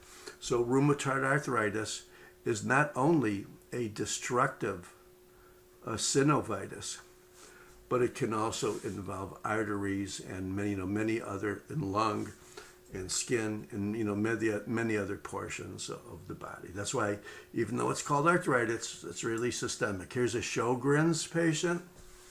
Looks like she has a swelling of one of her salivary glands, parotid. and look at, rather than seeing nice little acini, either mucus or serous, you're actually seeing these whopping inflammation, chronic inflammatory cells, mostly lymphocytes. Okay, might be what her salivary gland might look like, whopping infiltrates of chronic inflammatory cells, and maybe some remnants of glandular or ductal, more likely ducts of the glands. But most of the acini, like you see here, normally are wiped out. Scleroderma, causing contractures. This is a classical presentation. But remember, that same fibrous tissue that's in the dermis, like you see here. This is a normal skin. Here is the papillary, looser connective tissue. Here is the reticular or deeper, more dense connective tissue of the dermis. But look, it's all very densely fibrotic here, and that's what's causing the contracture, this fibrosis of the skin. Now, why is scleroderma a bad term? Because the same process could be going on in the lungs, in the gastrointestinal system, in any part of the body that has fibrous connective tissue, which is just about everywhere. Okay, now we're going to take the list again of classical, relatively local autoimmune diseases. We said with Hashimoto, thyroiditis, or autoimmune, you have antibodies against microsomes and your actual thyroglobulin protein. In autoimmune hemolytic anemia, okay, antibodies against the actual red blood cells. In multiple sclerosis, antibodies against myelin basic protein, an integral part of central nervous system, myelin. In autoimmune arthritis, you have antibodies against your germ cells, okay, testicular cells. Goodpasture syndrome, antibodies against glomerular basement membrane and basement membrane of lung as well. ITP, or better termed autoimmune, you have antibodies against your platelets. Pernicious anemia, still a pretty good word. You have antibodies against your intrinsic factor as well as the cells, the parietal cells of your gastric mucosa, which make intrinsic factor. Let's say you had a bad gastritis and your parietal cells are being destroyed. Do you think you could wind up having pernicious anemia? Absolutely. What about diabetes type 1, in where your antibodies against your islets and your beta cells of the islet? Myasthenia gravis, antibodies against your neuromuscular junctions. Graves' disease, anti-TSH receptor antibodies, not destroying the activation, but causing the activation of the TSH receptor, and therefore hyperthyroidism. So in all these local diseases, you see the same pattern. You've seen autoimmune, inflammatory, destructive changes by a wide variety of mechanisms, antibody coding, or let's say immune complexes causing these diseases. Most inflammations of arteries, here's a normal artery on the left, you have the intima. If we had an elastic tissue, you could almost see the internal elastic lamina. You see the major thickness of the blood vessel, smooth muscle, okay? And then you see a looser connective tissue, or adventitia. So intima, media, adventitia. And now these layers look like they're totally peppered with chronic inflammatory cells. Sometimes giant cells too. There's various types of arteritis, which we're going to be getting into. But most of primary inflammations of arteries are autoimmune diseases in which you could detect, antibodies against specific parts of the artery. Okay, but because arteries are systemic, it's basically a systemic disease. Arteritis are systemic autoimmune processes. Okay, immunodeficiency syndromes. You could be born with them through genetic mutations, or you might want to call them primary immunodeficiency diseases, or you could acquire them, okay, through secondary reasons, after you're born, like maybe you have a virus attacking your T cells as their best example, and that would be an acquired immunodeficiency syndrome. Isn't that interesting that it's called AIDS as well? But technically there could be others. AIDS is just a primary example. Let's see if, no, I'm sorry, we skipped too many things. In your primary deficiency diseases, genetics, that means you're born with it, which is most likely it was autosomal recessive. There's a variety of diseases, some of which you could figure out by the name and some of them you can't. But there's an X-linked primary genetic disorder, which we've mentioned before, called Bruton's X-linked agammaglobulinemia, so it's only in boys.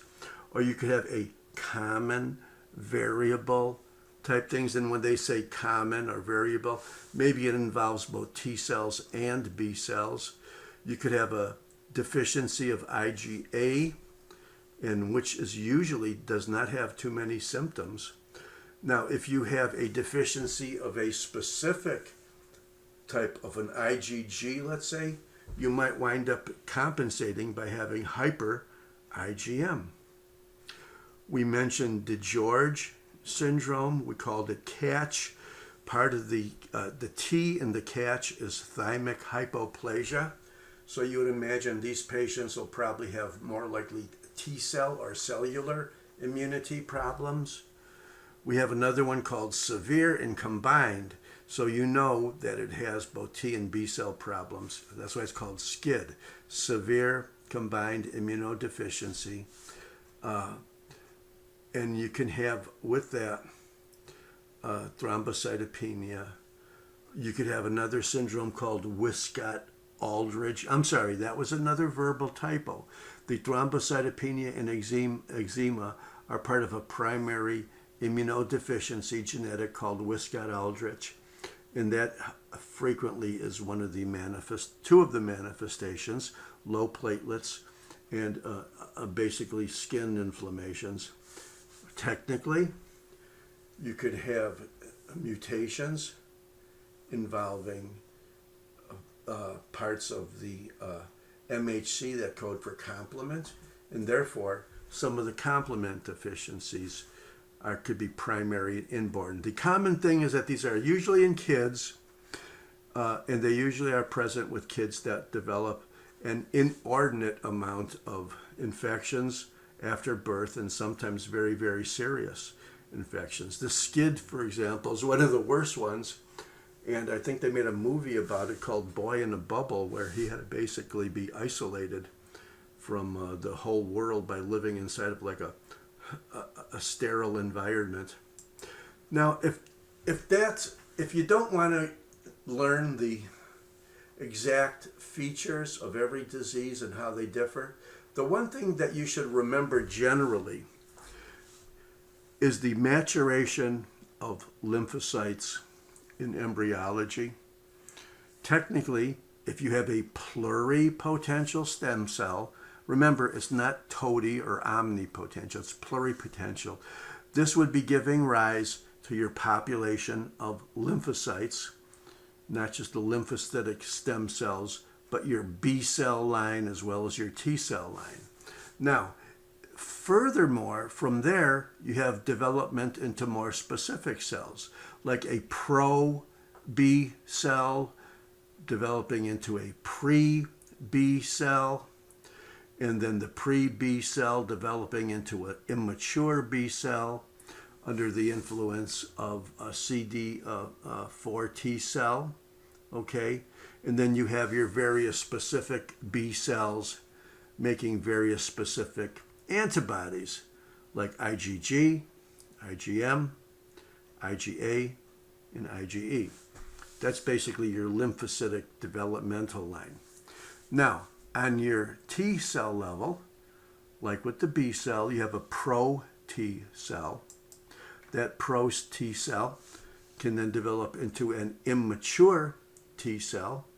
And then your immature T cell, technically, can develop into your helper T cells and your effector T cells. In other words, your CD8s and CD4s. The common denominator to most primary immunodeficiency diseases are defects in the development of these cells, genetic defects. And that's basically covers most of the family of the so-called primary or inborn or genetic immunodeficiency diseases.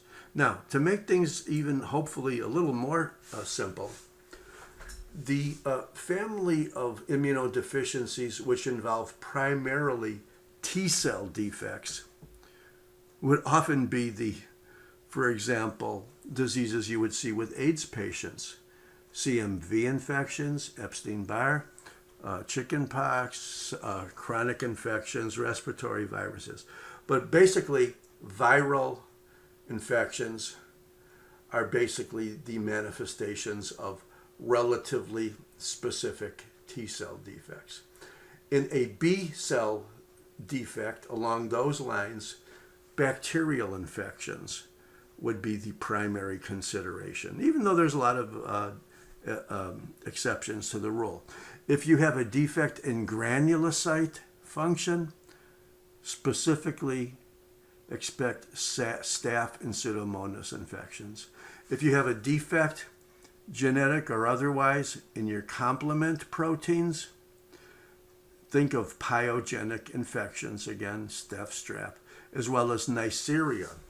Neisseриal infections being the big one,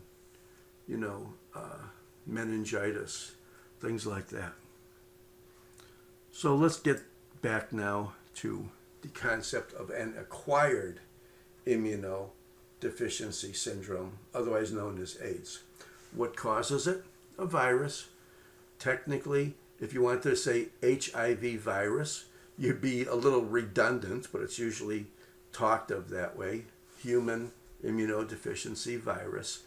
It has the name evolved from different types of HTLV viral infections, but now it's just HIV being the main one, which is HTLV3. What's the pathogenesis? There's a primary infection. There's a latency period. Latency period characteristically is years, many years, 5, 10, 15 years, okay? And then ultimately there's a progressive T cell loss, and with the progressive T cell loss blossoming into full-blown AIDS, you have a significant rise in your viral load, okay? What is your morphology? Well, any clinical manifestation of these inflammatory infectious diseases. Your clinical expressions are infections. And remember, a lot of people think that it's basically all these exotic, opportunistic infections.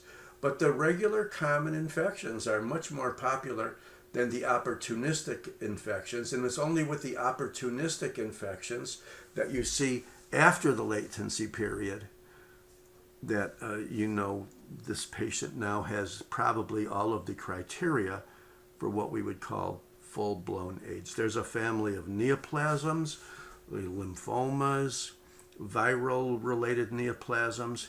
There's progressive immune failure, and there's death, And there's a way of measuring the virions or viral load very easily, okay?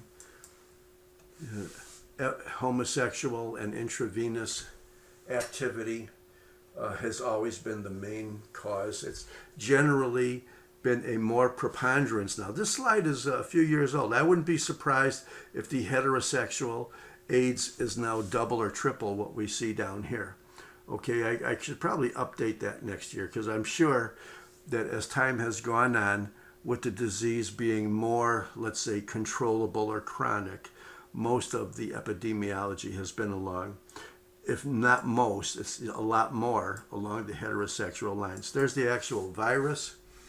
There's receptors, the GP120, the GP41 kind of stalk surrounded by the GP120, the lipid bilayer, enzymes, just a handful of enzymes within the genome. One of them is called integrase, which integrates the viral DNA with the human DNA. The reverse transcriptase, which enables RNA to become DNA. And of course, the protease, okay? The enzyme, which actually starts to digest and destroy, dissolve, whatever you want to call it, the human cell. And it's been the chronicity, the success that we've had with this has been in the addition of the protease inhibitors, with the inhibitions of things like attachment phenomenon and so forth. Here's a few pictures. Here's some viruses attaching to a lymphocyte surface. Now, another thing to remember is we have all been led to believe that lymphocytes as the target. I've been to so many AIDS conferences, and in every case they'll show you, the virus is inside of a brain cell, the virus is inside of a macrophage, the virus is inside of an epithelial cell, the virus is inside. So basically, even though the primary target is a T lymphocyte, it basically can infect theoretically any cell. Here is a bud now of a new virus coming off. Here's an early bud from a lymphocyte cell membrane. Here's a late bud getting ready to break off from its cytoplasmic connection or stalk with the host cell. Here are a bunch of new viruses that are now getting ready to infect more cells. Reverse transcriptase, okay, an important enzyme. And also another important enzyme with AIDS is the so-called enzyme called integrase, which is basically integrates the viral DNA with the host DNA, okay? So the reverse transcriptase inhibitors and the protease inhibitors still basically have had a lot of success. And I don't know if I should say this or not, but I think maybe somebody might theorize that even though AIDS seemed to have been forgotten about, with all of this other big virus crap rolling around now, I think you could say now more people regard it as a chronic manageable disease. When I was a pathologist at one of the hospitals in Florida, I was in charge of the blood bank, and I had to tell patients when their HIV tests were positive, and some of them were completely surprised. They would cry, they would punch their fist into the wall, and they would absolutely think instantly that they were going to die, and many or most of them did. It's not quite that bad now in terms of mortality and survival. Okay. Here's your genome, and take a look. 1, 2, 3, 4, 5, 6, 7. There's only about 9 genes inside the viral HIV genome, and these are coding for the various things we talked about, like the receptors, the enzymes and so forth, the GP160.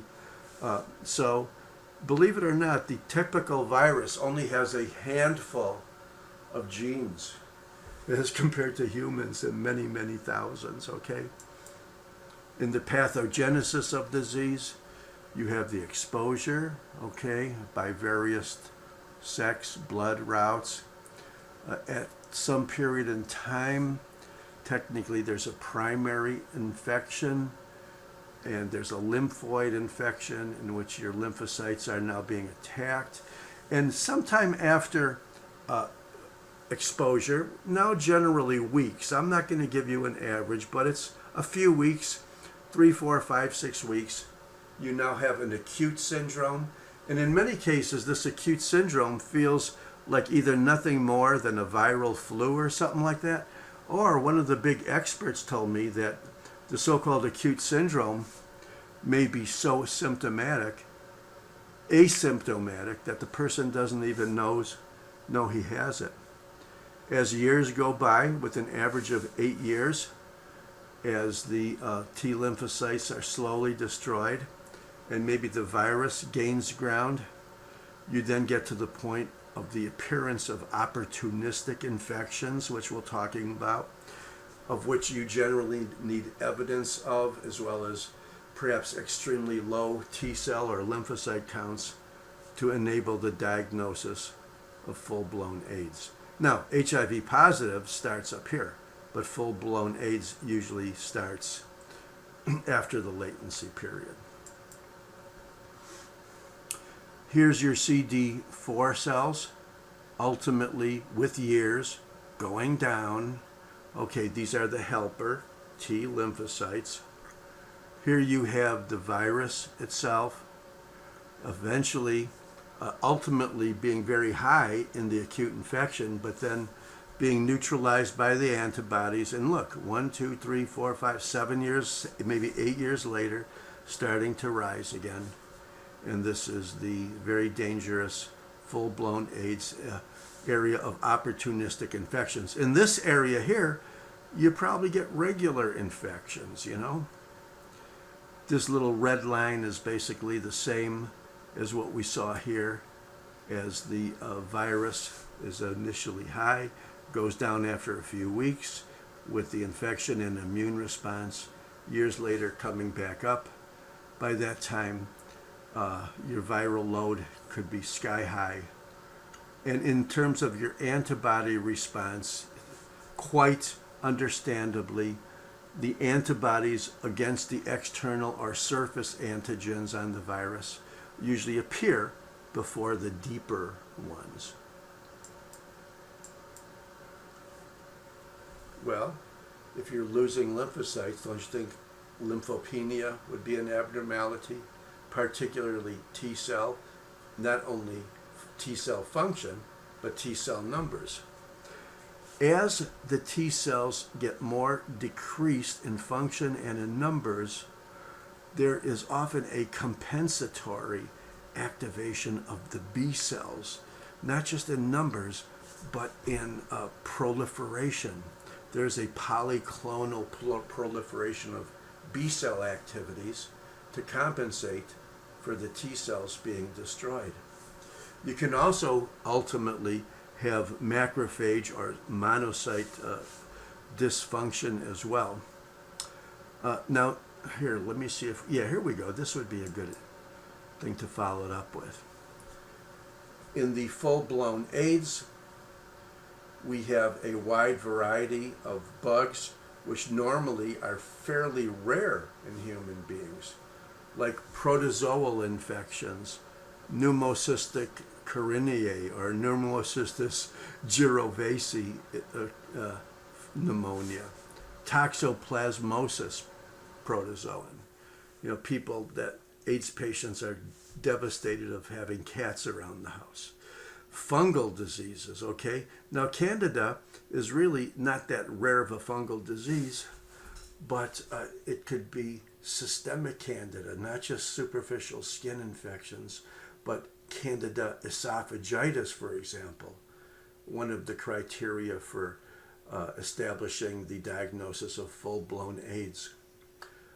Bacteria, particularly the mycobacteria, things like nocardia, and of course, the main herpes virus family viruses, which is CMV, herpes simplex, varicella zoster.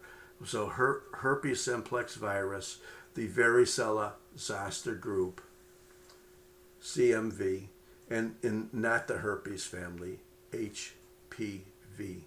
Very often, HPV giving rise to squamous cell proliferations and malignancies.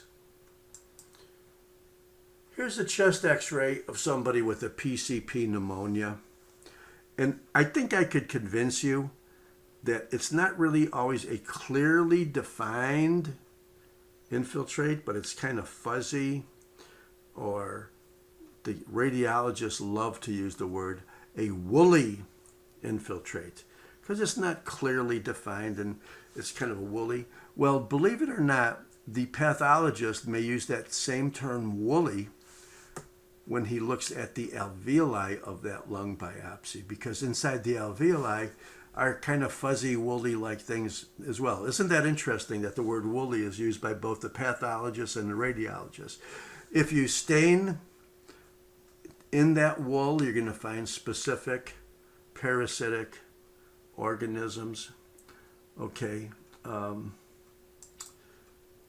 protozoan called Pneumocystis carinii, now named Pneumocystis girovacii by the microbiologists who are a lot smarter than we are. Here's another parasite, unicellular parasite, okay, called Cryptosporidium, okay, and this affects the colon mucosa. It doesn't destroy it, but it loves to destroy, or let's say involve mostly the surface of the colonic mucosal cell. And this bug could be usually non or asymptomatic or cause no damage at all to people that don't have AIDS. You know, you could have been exposed to Cryptosporidium in the last water that you drank, but AIDS patients often get a diarrheal disease. Here's toxoplasmosis, involving little spherules inside the brain. When an AIDS patient gets a focalized or space-occupying lesion in the brain, it's either going to be most likely toxoplasmosis, or even though central nervous system lymphomas are very, very, very common in non-AIDS patients, they're very, very common in AIDS patients, okay? Here's our old friend, tuberculosis, characterized by granulomas with necrosis in the middle. There's a giant cell, there's a giant cell. Here's a bunch of lymphocytes surrounding these macrophages, the center of which is necrotic or caseating. AIDS has brought back tuberculosis. The virus that causes a proliferation of blood vessels, technically it's a sarcoma, which makes it malignant, is human herpes virus number 8, the Kaposi sarcoma virus. Patients that have KS, AIDS patients, don't usually die from it, even though it's technically a malignancy. It's very rare to metastasize and do significant damage. But just as though we had B-cell clonal activation with AIDS, that gives it a rise for B-cell lymphomas. Technically speaking, about 80% of all malignant lymphomas are B-cell lymphomas, but in AIDS patients, it's even higher than that. Similarly, primary lymphomas, primary malignant lymphomas of the central nervous system, not only are rare, but they were almost unheard of until AIDS came along. And now, a primary tumor of the brain is probably most likely to be a primary central nervous system lymphoma. And of course, with HPV, running wild, the HPV-related cancers like squamous cell cancer of the cervix is also a cancer of AIDS as well. Just a couple more words. Ooh, I'm already 10 minutes over time, but that's okay. Maybe next week we'll make it a little bit shorter. Amyloid is a buildup of amyloid protein. So when somebody has amyloidosis, causing thickening deposits in their blood vessels or specific organs, most likely that's going to be amyloid light chains, or what they call AL. There's another type of amyloid that you see with Alzheimer's disease, which is called beta amyloid, and a lesser common type of amyloid. There's like about 10 types of amyloid altogether, but another type is a buildup of protein, which is not ultimately derived from immunoglobulin.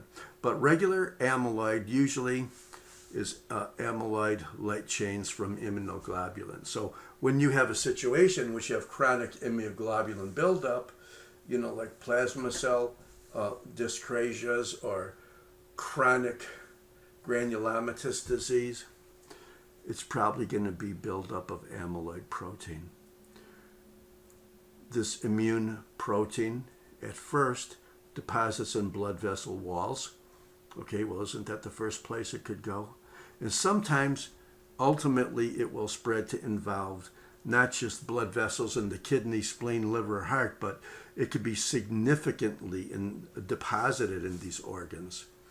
And the familial forms of amyloidosis very often are seen as isolated, significant deposits inside of organs. Now, here is I don't know, looks like it might be a kidney. Or let's just say it's the organ in which you could see blood vessels. If you stain these blood vessels with Congo red, and it's actually amyloid buildup, it's going to be red. That's why it's called Congo red. However, if you then turn that same thing, a polarized light onto it, it becomes apple green, or what they call granny apple green. So, red staining technically would stain amyloid, but it's not specific. But if you polarize it and it turns green, then that is pretty much diagnostic for amyloid protein. There's also an immunohistochemistry stain where you could stain amyloid. You can also stain it with your TEM, electron microscopy, in which you can see these fibrils. And I think I have another diagram here. If you take these amyloid fibrils and really look at them, they're nothing more than buildup of immunoglobulin protein. Our last slide, sorry for keeping you late, it's almost 15 minutes late. Whenever you have a buildup of immunoglobulins, like with multiple myeloma, in which you have immunoglobulin buildup, antibody levels, sky high, ultimately depositing, and that is a perfect sort of setting for future amyloidosis as well. A chronic granulomatous disease, of which TB is at the top of the list.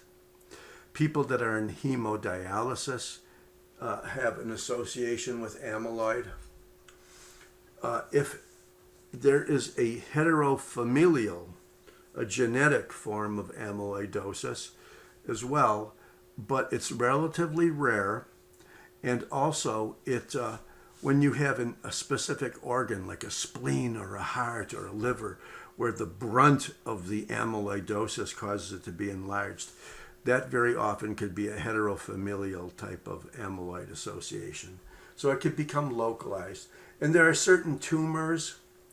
When we get to the endocrine system, we'll talk about the multiple endocrine adenomas. There's different types, like type 1 and type 2.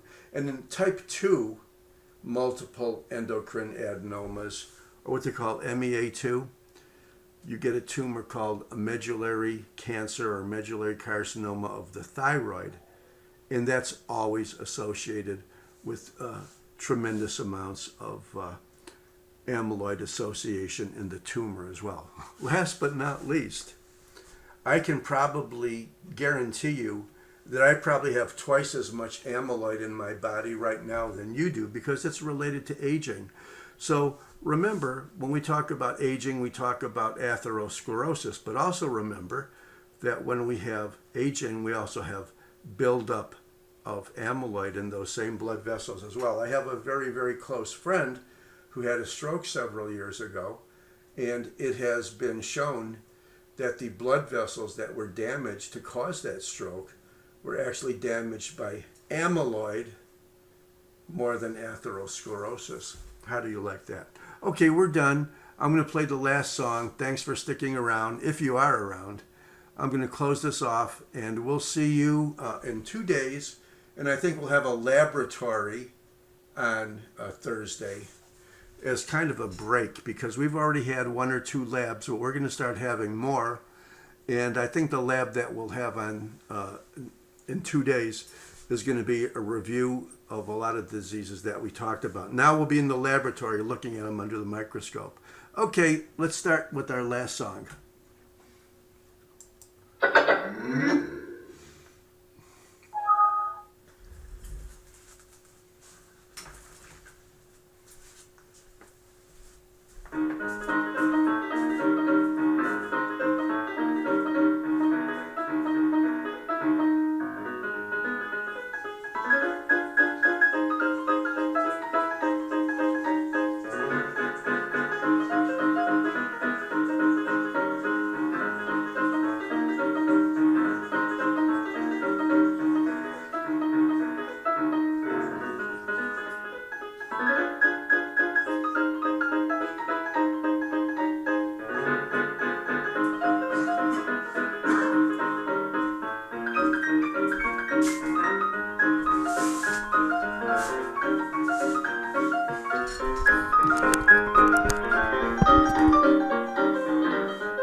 Rock on, buzzards.